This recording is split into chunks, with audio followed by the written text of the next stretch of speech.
अपने पिछले वीडियो में मैंने आप लोगों को बताया था कि साउंड को ट्रेवल करने के लिए एक मीडियम की नीड होती है। मीडियम सॉलिड, लिक्विड, गैस कुछ भी हो सकता है। जैसे डॉक्टर्स स्टेथोस्कोप को लेते हैं और हमारी हार्ट बीट को स्टडी करने की कोशिश करते हैं, that is a solid.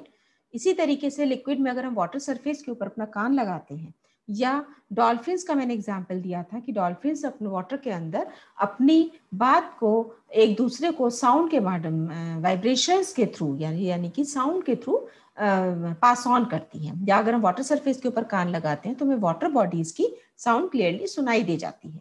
Gas का मतलब हो गया एयर। एयर में हम अपनी बात को इजीली कह सकते हैं, एटमॉस्फेयर है इसका मतलब, ठीक है।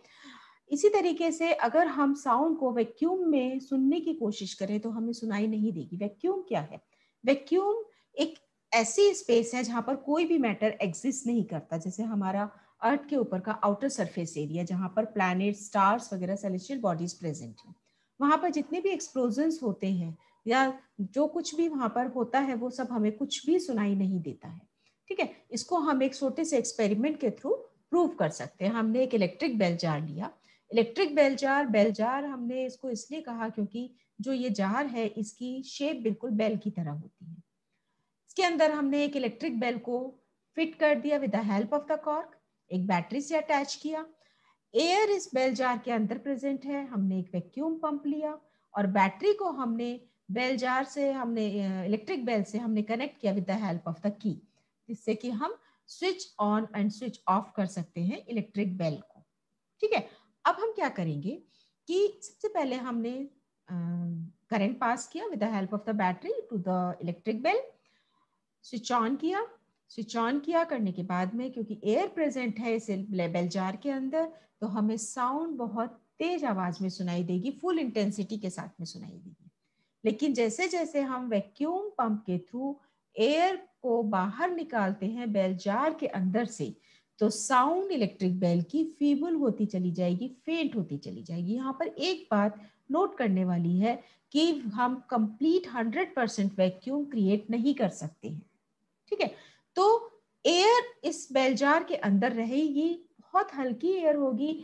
हल्की एयर होगी तो इसका मतलब कि जो साउंड है की इंटेंसिटी है वो भी बहुत कम हो जाएगी।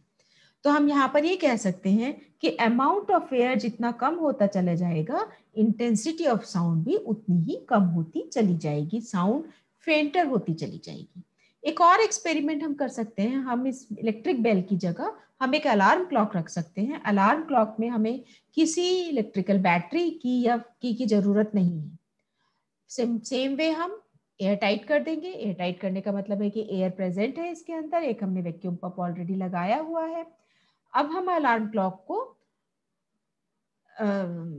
अलार्म सेट करेंगे। अलार्म सेट जब हम करते हैं तो हमें कंप्लीट साउंड सुनाई देगी फुल इंटेंसिटी के साथ। लेकिन as soon as we pump out the air from this bell jar, we see that the sound of the alarm clock, it becomes fainter and fainter, fainter और fainter या feeble and feeble होती चली जाएगी, ठीक है। एक घर में हम एक्सपेरिमेंट और भी कर सकते हैं कि हम एक ग्लास लेंगे, ग्लास के अंदर हम एक मोबाइल रख देते हैं और हम किसी से कहते हैं कि उसको एक फोन कॉल करें, ठीक है।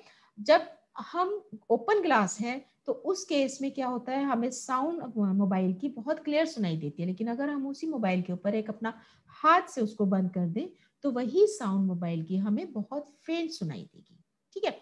ऑब्जर्वेशन क्या हुआ कि sound of bell can be heard when air is inside the jar या air is inside the glass. जब अगर एयर प्रेजेंट है ग्लास के अंदर या बेल जार के अंदर तो हमें साउंड सुनाई देगी।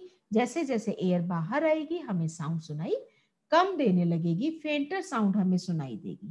कंक्लूजन क्या निकाला? That presence of medium is necessary for propagation of sound waves. Sound waves के प्रोपेगेशन के लिए, ट्रैवलिंग के लिए मीडियम की नीड होती है।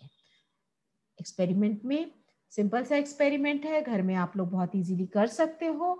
और नेक्स्ट वीडियो के लिए आप लोग मेरे इस वीडियो को सब्सक्राइब जरूर करिए और साथ में बेल का आइकन दबाइए फॉर फर्दर अपडेट्स।